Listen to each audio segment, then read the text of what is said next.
김경 리스트입니다.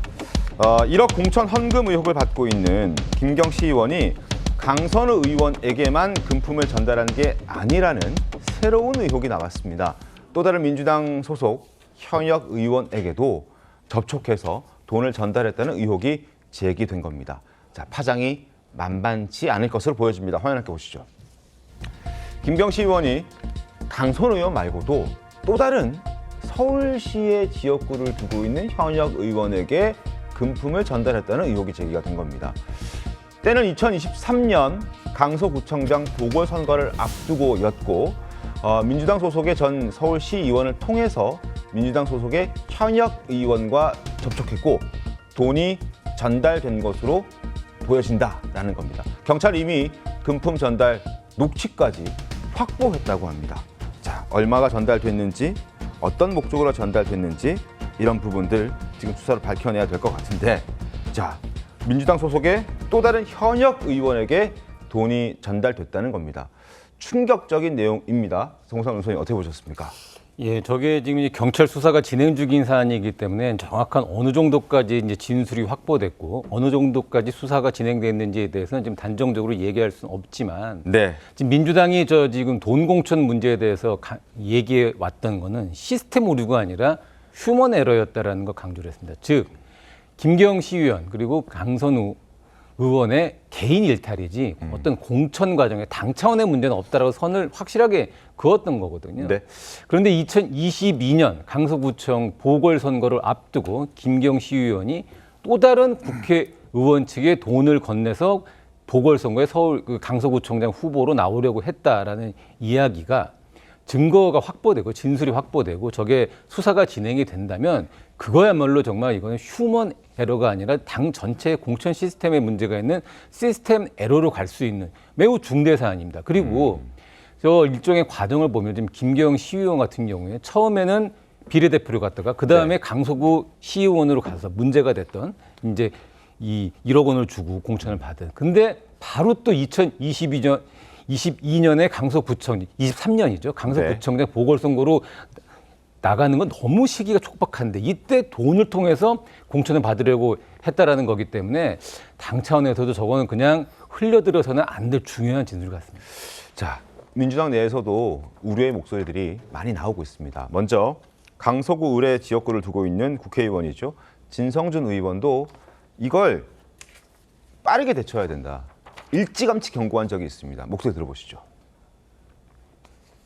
이것을 비상하게 인식하지 않으면 아니라는 자세로 대하다가 주저앉는 수가 있다고 저는 생각합니다. 수십 년 전에 사라졌다고 할 수 있는 공천 헌금 의혹이 제기됐다라고 하는 것은 민주당의 윤리 도덕성에 심각한 결함이 있다는 것으로 우리 국민들이 볼 수밖에 없기 때문에 이 문제를 정말 심각하게 보고 대처해야 된다고 생각합니다.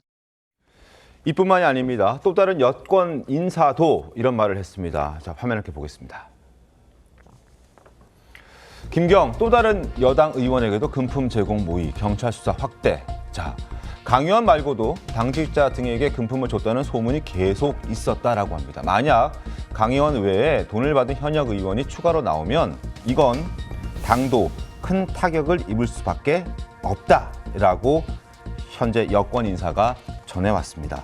자, 아닌 게 아니라 그간 정우상 논설위원도 지적해 주셨듯이 민주당은 이건 공천과 관련된 이 헌금 의혹과 관련해서 휴먼 에러다라면서 시스템 공천에 대한 비판을 차단해 왔었습니다.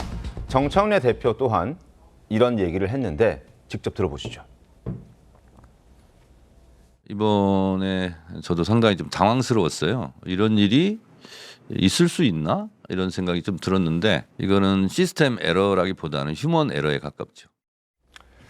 자, 시스템 에러라기보다는 휴먼 에러에 가깝다라고 선을 그었는데 지금 현재 나오고 있는 의혹들, 강선우 의원뿐만 아니라 다른 현역 의원도 있을 수 있다라고 했던 그 발언, 경찰 수사도 진행되고 있지 않습니까? 이렇다면 김상희 평론가님, 네. 이게 휴먼 에러가 아니라 시스템 에러의 가능성도 배제할 수 없는 건 아닐까요? 그러니까 우리가 시스템 에러라고 뭉뚱그려서 얘기할 거 아니고요. 네. 이게 공천 시스템의 에러인지 아니면 당의 부정부패 방지 내지는 투명성 제고 시스템의 에러인지 이걸 좀 규정할 필요가 있다고 보는데 어쨌든 둘 다 시스템의 에러거든요. 그렇죠. 그러나 규정할 필요는 있다고 저는 보죠. 이게 만약에 공천 시스템의 에러라고 본다면 저는 거기에는 그렇게 동의하진 않아요. 왜냐하면 공천 시스템이라는 건 다 대동소이해요. 네. 근데 문제는 뭐냐? 이게 진영 일색으로 가다 보니까 한 계파 내지는 한 세력이 전부 다 인사에서 장악을 하잖아요. 저런 일이 발생하는 겁니다. 그래서 저는 저게 인사 실패 내지는 부정부패 방지 시스템이라는 게 뭐예요? 견제 구조를 항상 만들어야 되는 거잖아요. 네. 그러니까 공천에 있어서 내 사람들만 쫙 깔면은 어떤 일이 일어나냐면 위에서 오는 오더는 지켜주고 자기 걸 챙기려고 하는 그런 게 발생하거든요. 그래서 이게 어느 당이든지 네. 공천심사위원회나 이런 걸 꾸밀 때는 제가 볼 때는 견제할 수 있는 30% 이상을 항상 집어넣어야 이런 일이 발생하지 않는다.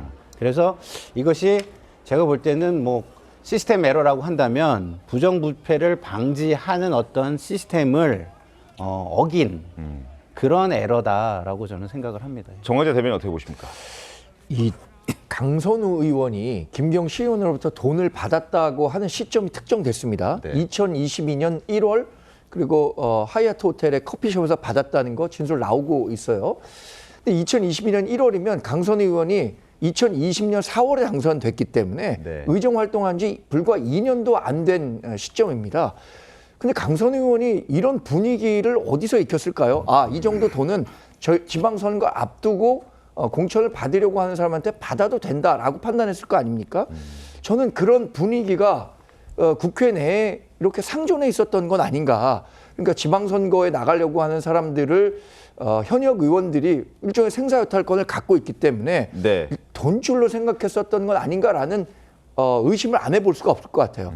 근데 이 돈 공천과 관련한 얘기는 사실 이런 그 녹취가 나오기 전만 하더라도 한 15년 전에 뭐 이런 얘기가 있었을지 모르지만 이렇게 적나라하게 부각된 건 거의 15년 만에 처음이라고 봅니다. 네. 근데 이 녹취를 보면 그리고 또 수사 과정을 보면 김병기 의원도 지방의회 공천을 받으려고 하는 지방의회 의원들에게 돈을 받았다고 하는 거잖아요. 저는 이게 우리가 아는 것보다 상당히 광범위하게 펼쳐져 있을 수도 있겠다. 지금 나오는 것이 정말 빙산의 일각일 수도 있겠다라는 생각이 들어서 최근에 나오는 수사 내용만 놓고 보면 왜 특검을 국민의힘이 주장하고 있는지 그런 근거들이 하나하나씩 쌓이고 있다. 이렇게 봅니다.